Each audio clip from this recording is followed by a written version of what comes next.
आपके घर में अगर एक बच्ची या यंग फीमेल है और वो आपसे आके ये कहे कि पापा मुझे ऐसा लग रहा है जैसे ब्रेस्ट में चूहा है, तो उसे इग्नोर मत कीजिए या नज़रअंदाज मत कीजिए। चांसेस है कि उसे एक ब्रेस्ट फाइब्रोएडिनोमा है। ब्रेस्ट में एक ऐसी गांठ है जो ब्रेस्ट के टिश्यू के ज़्यादा ग्रोथ की वजह से होती है, जिसे कहते हैं ब्रेस्ट फाइब्रोएडिनोमा। ये मोबाइल होती है, यानी कि छुओ तो सरक जाती है, इसलिए महिला को लगता है कि ये चूहे जैसा है, टच करते ही भाग रहा है। ये one of the most classic presentations या लक्षण है जिससे एक महिला प्रेजेंट करती है। ये फाइब्रोएडिनोमा सबसे कॉमनली 12 से 35 साल की उम्र तक होते हैं। उसके बाद इसका प्रोपोर्शन काफ़ी कम हो जाता है एंड ये कम्प्लीटली नॉन कैंसरस गांठें हैं। One of the most common reason है ब्रेस्ट की गांठों का। आज इनका इलाज कम्प्लीटली एक नीडल से संभव है, अगर ज़रूरत पड़े तो। कोई सर्जरी की ज़रूरत नहीं है मैक्सिमम केसेस में, इसलिए वीडियो के अंत तक जुड़े रहिए। बहुत सारे नॉन सर्जिकल ट्रीटमेंट ऑप्शन बताऊंगा और उसमें सबसे बेस्ट कौन सा है वो भी शेयर करेंगे। पर उसके पहले थोड़ा जानते हैं ये फाइब्रोएडिनोमास के बारे में। जैसा हमने डिस्कस किया, ये फाइब्रोएडिनोमास बनते हैं टिश्यू ओवरग्रोथ की वजह से, क्योंकि ऐसा पाया गया है कि माता से बेटी को MED22 रिसेप्टर जीन जाता है, जिससे इनकी टेंडेंसी बढ़ जाती है होने की। बट सबसे बड़ा कारण है हार्मोनल इम्बैलेंस। अगर एस्ट्रोजन की मात्रा बढ़ जाए तो डेफिनेटली इनके होने के चांसेस बढ़ जाते हैं और इनकी ग्रोथ भी फास्ट होती है। अब ये हार्मोनल इम्बैलेंस के कई कारण हैं। इनएडिक्वेट lifestyle, sleep hygiene, stress, even आजकल के खाद्य पदार्थ और प्लास्टिक यूसेज, क्योंकि हर जगह इनमें कुकिंग यूटेंसिल्स, हर जगह इनमें फाइटोएस्ट्रोजेंस और केमिकल्स बनते हैं जो एस्ट्रोजन की मात्रा बढ़ाते हैं। सो कई सारे कारण हैं, फिर किसी दिन डिटेल में उस बारे में बात करेंगे। हम हार्मोनल इम्बैलेंस और हाई एस्ट्रोजन पे एक डिटेल वीडियो बना चुके हैं, वो जाके आप देख सकते हो और वो केयर ले सकते हो। बट पॉइंट ये है कि जेनेटिक टेंडेंसी और लाइफस्टाइल प्लस एक्सट्रोजन एक्सेस या हार्मोनल इम्बैलेंस का कॉम्बिनेशन से ये गांठें बनती हैं। एक बार बन जाए तो इनके वजह से दिक्कत क्या हो सकती है? मैक्सिमम केसेस में इसके वजह से कोई लक्षण नहीं आते हैं। थोड़ा सा लंप महसूस होता है, दर्द भी नहीं होता है। ऐसे केसेस में अगर गांठ छोटी है, डॉक्टर से मिल लिए, डायग्नोज कर लिया और बढ़ नहीं रही है ज़्यादा तेज़ी से, तो उसे फॉलोअप पे रखा जा सकता है। चांसेस है कि 80% गांठें 35 की एज तक धीरे धीरे गायब हो जाए या इन्वॉल्यूट हो जाए। पर अगर कुछ लक्षण हैं तो इन्हें ट्रीटमेंट की ज़रूरत पड़ेगी। क्या है वो लक्षण? अगर बहुत ज़्यादा पेन हो रहा है, डिस्मॉर्फिक अपीयरेंस हो रहा है, यानी कि ब्रेस्ट का साइज़ ऊपर नीचे हो रहा है, बिल्कुल अच्छा नहीं लग रहा महिला को, या उसकी शादी प्लान करनी है इसलिए वो इससे रेड होना चाहती है।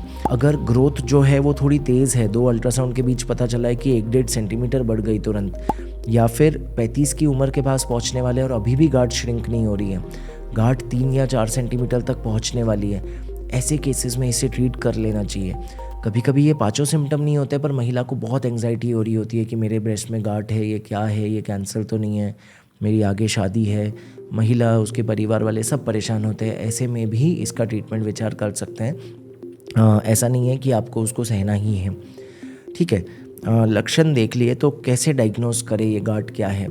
आपको एक स्पेशलिस्ट से मिलना है। आप एक इंटरवेंशन रेडियोलॉजिस्ट से भी मिल सकते हो जो इसका इलाज बिना किसी सर्जरी के करते हैं, या अगर आपके एरिया में ऐसे स्पेशलिस्ट नहीं है, सर्जन से भी मिल सकते हो। वो सोनोग्राफी करवाएंगे, क्योंकि यंग एज में हम मैमोग्राफी नहीं कराते हैं। ब्रेस्ट थोड़ी डेंस होती है, एक्सरे पे क्लियर नहीं दिखती, और मैमोग्राफी का माइल्ड रेडिएशन भी है, क्यों देना है यंग एज में। सोनोग्राफी करा के देखेंगे। अगर गांठ 100% बेनाइन है, वहीं पे डायग्नोसिस बन सकता है। कुछ भी डाउट है तो एक FNAC या बायोप्सी टेस्ट कर सकते हैं सुई से, कंफर्म करने के लिए कि गांठ नॉन कैंसरस है ना। एक बार फाइब्रोएडिनोमा डायग्नोस हो जाए तो इसका ट्रीटमेंट ट्रेडिशनली किया जाता था सर्जरी द्वारा, यानी कि एक सर्जन छोटा सा ब्लेड यूज़ करके पूरी गांठ निकाल देते थे और उसे लैब में टेस्टिंग के लिए भेजते थे। अब इसका इलाज 3 नॉन सर्जिकल तरीक़ों से पॉसिबल है।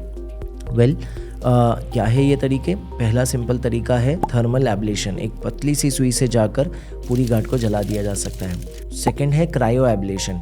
सिमिलर पतली सुई से जाकर पूरी गांठ को फ्रीज कर दिया जाता है ताकि वो डेड हो जाए और धीरे धीरे श्रिंक होकर गायब हो जाए। पर तीसरा और सबसे आधुनिक इलाज है वैक्यूम असिस्टेड ब्रेस्ट बायोप्सी, जिसमें एक नीडल से जाकर बिना किसी चीरफाड़, बिना किसी ब्लेड के गांठ को टुकड़े बाय टुकड़े काट कर सक कर लिया जाता है बाहर, जिससे पूरी गांठ एक कैनिस्टर में बाहर आ जाए और उसके ये सारे टुकड़ों को लैब में भेज दिया जाए टेस्टिंग के लिए।